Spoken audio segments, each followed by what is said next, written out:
पुत्र में और जमाई में कोई अंतर नहीं होता। सच बात है महाराज, संस्कार ऐसे होने चाहिए कि महाराज जमाई अपने ससुर का वैसे ही सम्मान करे जैसे अपने पिता का करता है। भाई हमारी पत्नी हमारे पिता का सम्मान करती है तो हमें अपनी पत्नी के पिता का सम्मान भी करना चाहिए, बिल्कुल। लेकिन भगवान शिव क्यों नहीं खड़े हुए? उसका कारण था भगवान शिव ये समझ ही नहीं पाए कि दक्ष कब आया, क्योंकि भगवान शिव रात दिन महाराज निरंतर कहीं भी चलते फिरते उठते बैठते सदा सर्वदा अपने इष्ट का ही चिंतन करते रहते हैं, इष्ट का ही चिंतन करते रहते हैं। अब जब हम चिंतन में हैं, देखने में तो लग रहा है कि हम बैठे हैं, लेकिन मन तो कहीं और है। अब आप यहाँ कथा में बैठे हैं सब लोग, तो दिखने में तो लग रहा है कि कथा में बैठे हैं, लेकिन कई लोगों का मन और कहीं चल रहा होगा। तो मन की तो बड़ी महाराज अटपट गति होती है कि कभी भी किसी काल में कहीं चला जाता है तुरंत। तो भगवान शिव का मन सदा सर्वदा भगवान में लगा रहता है। तुम पुनि राम राम दिन रात सादर जपो अनंत आराती। एक पल ऐसा नहीं जाता जिस पल में भगवान चिंतन से विमुख हो। और महाराज हमें भी भगवान से यही प्रार्थना करनी चाहिए कि प्रभु एक पल आपके चिंतन के बिना हमारा न जाए। यही हमारा सच्ची भक्ति है। चलते फिरते उठते बैठते भगवान से एक ही बात कहें कि प्रभु आपने जितनी श्वासें ली हैं वो सब आपका ही चिंतन करते हुए बीते। एक बड़ा सुंदर संत समाज में गीत गाया जाता, श्वास देना प्रभु इतनी तो कम से कम, तुमसे मिलने से पहले न निकले ये दम। इतनी तो आप श्वास देना, आपसे मिलने के पहले ना जाए। गाइएगा जरा इस गीत को आप लोग। श्वास देना प्रभु इतनी तो कम से कम, श्वास देना प्रभु इतनी तो कम से कम, तुमसे मिलने से पहले न निकले दम। श्वास देना प्रभु इतनी तो कम से कम, श्वास देना प्रभु इतनी तो कम से कम, तुमसे मिलने से पहले न निकले दम। तुमसे मिलने से पहले न निकले दम। श्वास देना प्रभु इतनी तो कम से कम, श्वास देना प्रभु इतनी तो कम से कम, तुमसे मिलने से पहले न निकले दम। श्वास देना प्रभु इतनी तो कम से कम, तुमसे मिलने से पहले न निकले दम।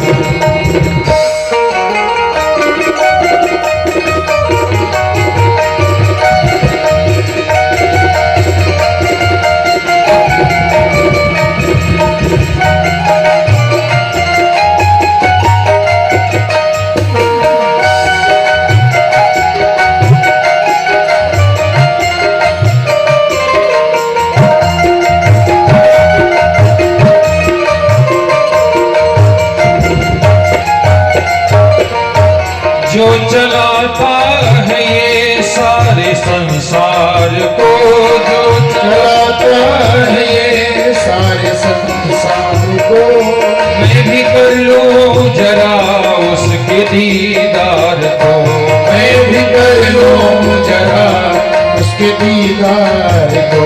क्या पता फिर मिले ना मिले ये जन्म, क्या पता फिर मिले मिले जन्म, तुमसे मिलने से पहले न निकले दम। श्वास देना प्रभु इतनी तो कम से कम, श्वास देना प्रभु इतनी तो कम से कम, तुमसे मिलने पहले न निकले दम। तुमसे मिलने पहले न निकले दम।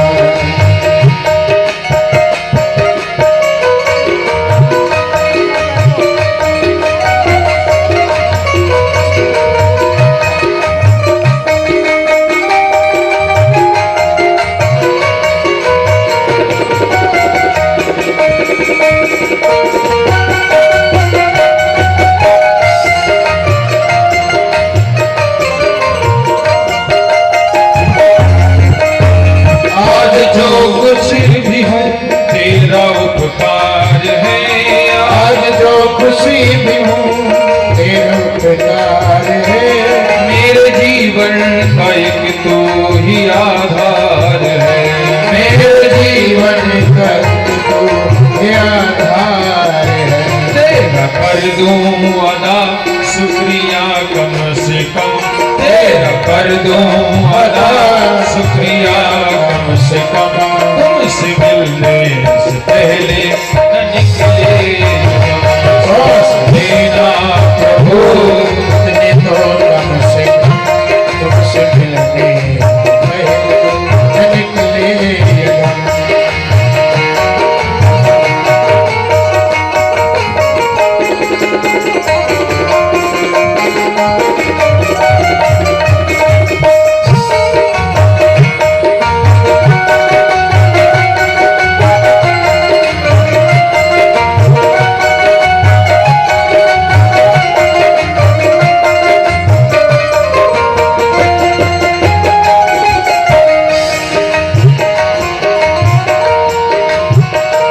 और प्रभु से ये कहें, प्रभु जितनी सेवा तेरी करनी थी वो न की, जितनी सेवा तेरी करनी थी वो न की।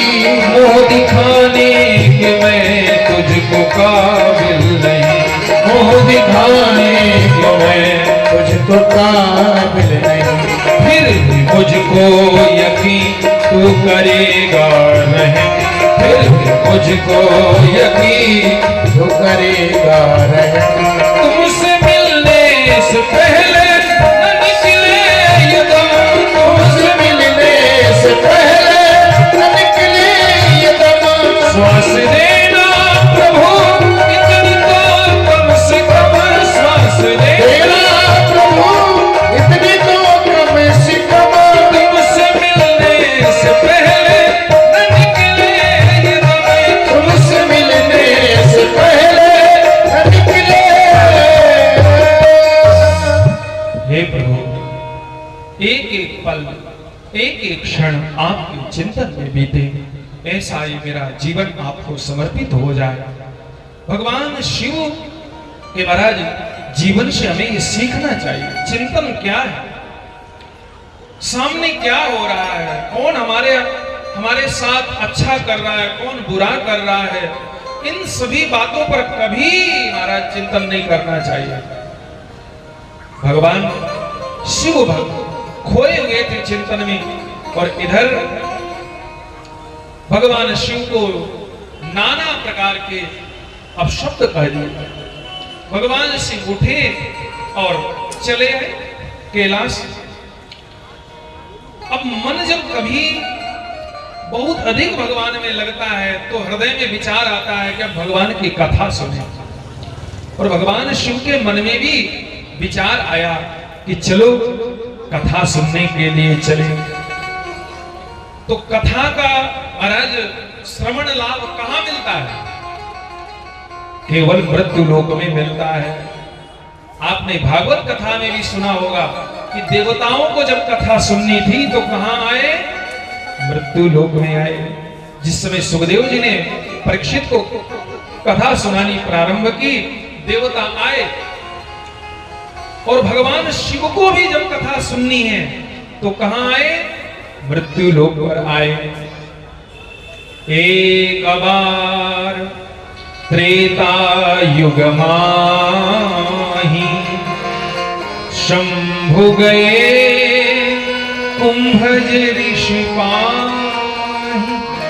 मानसकार लिखते हैं, संग सती जग जननी भवानी पूजे ऋषि अखिलेश्वर जान। अब यहां पर सती जी जब साथ में चल रही हैं तो मानसकार सती जी को बहुत सुंदर सुंदर विश्लेषण दे रहे हैं। क्या क्या? संग सती, शिव जी के साथ में कौन है? सती। यहां भी नहीं रुके, जग जननी, ये जगत की जननी, भवानी, बहुत सुंदर विश्लेषण दिए। लेकिन सती जी जब पहुंची तो वहां पर जाकर जो ऋषि थे जिनके यहाँ कथा सुनने जा रहे थे भगवान शिव और सती, उन्होंने तुरंत भगवान शिव का और सती जी का पूजन किया। पूजे ऋषि अखिलेश्वर जाने, ये अनादि देव हैं, जगत के माता पिता हैं, सबको इन्होंने प्रकट किया है। तो महाराज एक बात आप मुझे बताओ, कथा जब कहीं पर होती है तो जो वक्ता होता है वो महाराज श्रोताओं का पूजन करता है कि श्रोता वक्ता का पूजन करते हैं? जी ऐसा नियम है। क्यों? क्योंकि इस पीठ की मर्यादा है, इस गद्दी की मर्यादा है कि यहां पर विराजित वह जो महापुरुष हैं, जो कोई भी हो, बालक हो, वृद्ध हो, युवा हो, उन पे भगवत अंश होता है। व्यासाय विष्णु रूपा, ऐसा शास्त्र का निर्देश है। लेकिन अब विचार करिएगा जरा, जैसे इसी कथा में, इसी आयोजन में जो कथावाचक हैं उनके माता पिता भी हों, उनके गुरुजन हों, उनके संत सदगुरु हों, या उनके अग्रज हों, उनके बड़े हों, तो क्या नियम लागू होगा फिर यहां पर? हाँ, कथा वक्ता को व्यासपीठ पर बैठने से पहले उन सभी अपने अग्रजों का, अपने बड़ों का पूजन अर्चन वंदन करके उनसे आदेश लेकर फिर व्यासपीठ पर बैठकर कथा सुनानी चाहिए। ये नियम है महाराज। जो हमारे अग्रज हैं वो बैठे हैं, भले ही श्रोता दीर्घा में है, तो जब हम आवे, जब वक्ता आवे तो आते ही पहले उन सबको प्रणाम करें जो हमारे अग्रज हैं, जो बड़े हैं, जो पूजनीय हैं। बस कुंभज ऋषि ने भी यही किया। भगवान शिव इस संसार के, इस सृष्टि के सबके माता पिता हैं। शिव सती किसके माता पिता नहीं है आप बताओ? अनादि देवता है, पूजे ऋषि अखिलेश्वर जानी। लेकिन सती जी को क्या लगा कि ये कैसे कथावाचक है? कई बार ज्यादा किसी को सम्मान दे दो तो भी महाराज अपच हो जाता है उसको, ऐसी भी स्थिति होती है। इसलिए विचार करना चाहिए, संत के द्वारा जो सम्मान मिला वो किन कारणों से मिला। अब वो जब कथा सुनाने के लिए बैठे तो भगवान शिव ने उनका वंदन किया, क्योंकि अब वो उस पीठ पर बैठे। अब सती जी को बड़ा मोह हो गया महाराज। सती जी को लगा कि ये कैसे वक्ता है जो हमारा ही पूजन कर रहे हैं और हम ही को कथा सुना रहे हैं, इनको फिर क्या आता होगा। अब सती जी ने तो कथा सुनी नहीं, पूरी कथा हो गई। मुनिशन विदा मांगी त्रिपुरारी, चले भवन संग दक्ष कुमारी। अब जरा विचार करिएगा, जब आए थे तो विशेषण कितने बढ़िया थे, जगत जननी है, भवानी है, सती है। लेकिन जब वापस चली तो सारे विशेषण हट गए, क्योंकि आए तो थे कथा सुनने। तो जब हम कथा सुनने के लिए चलते हैं तो हमारे जीवन में विशेषताएं बढ़ती हैं, हमारे जीवन में पवित्रता होती है, सदाचार होता है, करुणा होती है। लेकिन वहां जाकर के हमने कथा नहीं सुनी, हम तो टेंट देखते रहे, पंडाल देखते रहे, बैठने की व्यवस्थाएं देखते रहे। ये ठीक नहीं है, वो ठीक नहीं है ना। वक्ता तो ठीक है लेकिन गाते नहीं है, गाते तो ठीक है लेकिन कथा ठीक नहीं करते। ऐसी तमाम बातें अंतःकरण में आ गई। तो सती जी जब नहीं आई तो महाराज सती जी को अब विशेषण दिया गया, क्या? चले भवन संग दक्ष कुमारी। दक्ष कुमारी, दक्ष माने चतुर। दक्ष, कोई भी किसी कार्य में बहुत दक्ष होता है तो उसको हम कहते हैं बहुत दक्ष है, बहुत चतुर है। तो ये केवल चतुर की पुत्री बनकर रह गई। भगवान शिव समझ गए कि इनका कथा में मन नहीं लग रहा, वहां से चले अब एक बात है, जब कथा बहुत मन में उतर जाती है तो फिर एक परिवर्तन होता है जीवन में। क्या? भगवान के दर्शनों की अभिलाषा जागृत हो जाती है। और महाराज भगवान शिव निरंतर चिंतन करते हुए अखियां हरि दर्शन को प्यासी, कहां मिलोगे, कैसे मिलोगे, कहां दर्शन होंगे, ऐसा चिंतन करते हुए जब आगे बढ़े तो उसी समय महाराज जिस काल में राम जी आए थे इस धराधाम पर, उसी काल पर यह कथा सुनने आए थे। अच्छा, लीला राम जी की इतनी बढ़ गई थी कि राम जी का वनवास हो गया था और जानकी जी का हरण हो गया था और राम जी खोजते हुए रोते हुए वन पथ पर आगे बढ़ रहे थे और सामने से महाराज दिख गए राम जी शिव जी को। और कैसे रो रहे थे? हासी देति प्रोचरंतम विरहाविष्टमानसम।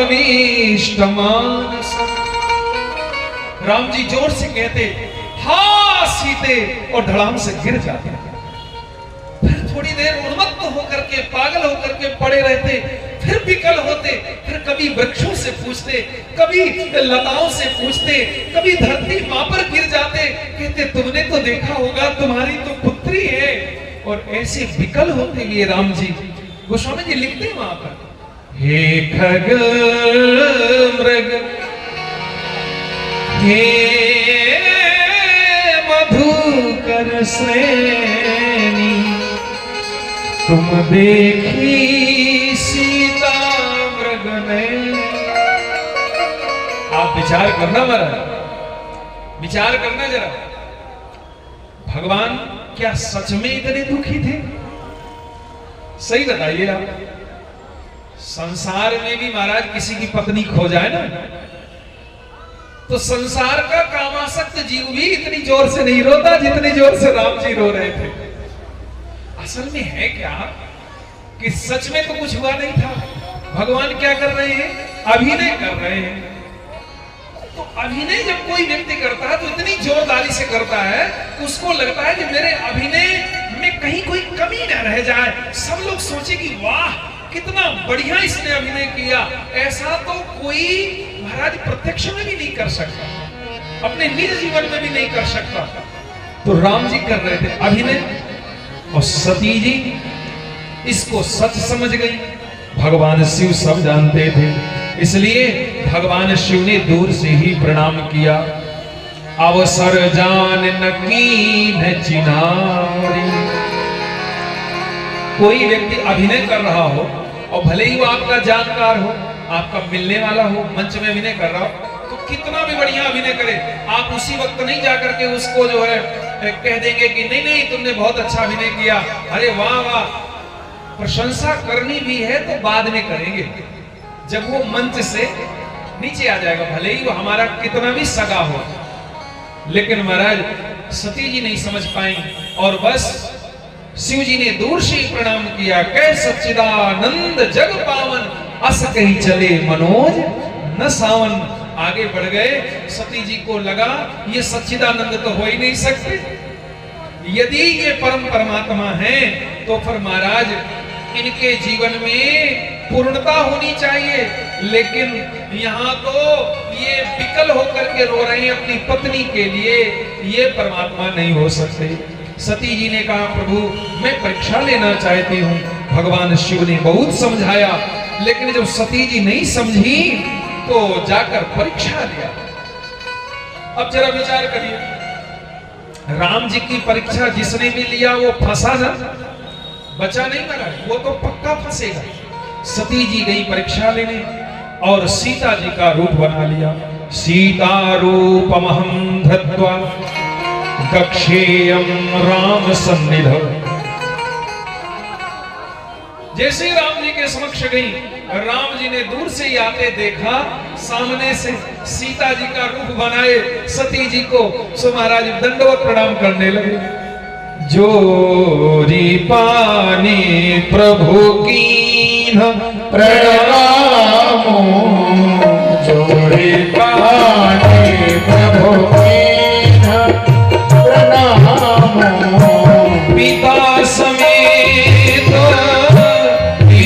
निज आऊं पिता समेत दीन निज आऊं कहूँ बहोरी कहाँ रस के तू कहूँ बहोरी कहाँ रस के तू मेरा हो अकेले कहो यही है तू मेरे अकेले फिरा हूँ यही है तू मेरे अकेले फिरा हो गए हे तू मेरे अकेले फिरा हे मेरे अकेले फिरा हे तू मेरे अकेले।